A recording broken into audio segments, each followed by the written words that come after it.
చిన్న సినిమాగా వచ్చి నయా రికార్డ్స్ క్రియేట్ చేసిన సినిమాలు చాలానే ఉన్నాయి. ఎలాంటి అంచనాలు లేకుండా వచ్చి భారీ హిట్స్ అందుకున్న సినిమాలు చాలానే ఉన్నాయి. అలా వచ్చిన ఓ సినిమా ఇప్పుడు ఇండస్ట్రీని షేక్ చేస్తుంది. థియేటర్స్లో దుమ్మురేపుతోంది. స్టార్ హీరోలు, పెద్ద డైరెక్టర్, భారీ సెట్లు ఎలాంటివి లేకుండా వచ్చిన ఆ సినిమా కలెక్షన్స్ వర్షం కురిపిస్తుంది. ఆ సినిమానే మహా అవతార్ నరసింహ. ఎలాంటి అంచనాలు లేకుండా వచ్చిన మహావతార్ నరసింహ థియేటర్స్లో దూసుకుపోతుంది.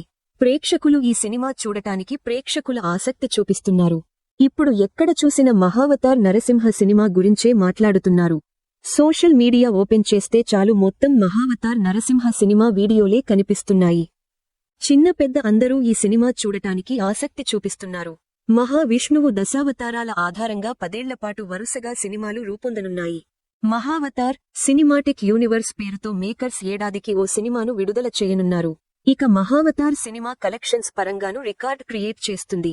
ఈ సినిమా విడుదలైన 8 రోజుల్లోనే దాదాపు రూ.80 కోట్లకు పైగా వసూలు చేసింది. హోంబలే ఫిల్మ్స్ బ్యానర్పై తెరకెక్కిన మహావతార్ నరసింహ సినిమా హౌస్ఫుల్ కలెక్షన్స్తో దూసుకుపోతుంది. రోజు రోజుకు కలెక్షన్స్ పెంచుకుంటూ పోతుంది మహావతార్ నరసింహ. ఇక ఇప్పుడు ఈ సినిమా నయా రికార్డ్ క్రియేట్ చేసింది. దేశంలోనే అత్యధిక వసూళ్లు సాధించిన యానిమేటెడ్ సినిమాగా రికార్డ్ క్రియేట్ చేసింది మహావతార నరసింహ. కేవలం ఇండియాలోనే కాదు, అమెరికాలోనూ ఈ సినిమా రికార్డ్స్ క్రియేట్ చేస్తుంది. ఇప్పటికే అక్కడ $1 మిలియన్ పైగా కలెక్షన్స్ సాధించిందని తెలుస్తుంది. రానున్న రోజుల్లో ఈ సినిమా మరిన్ని రికార్డ్స్ క్రియేట్ చేయనుంది.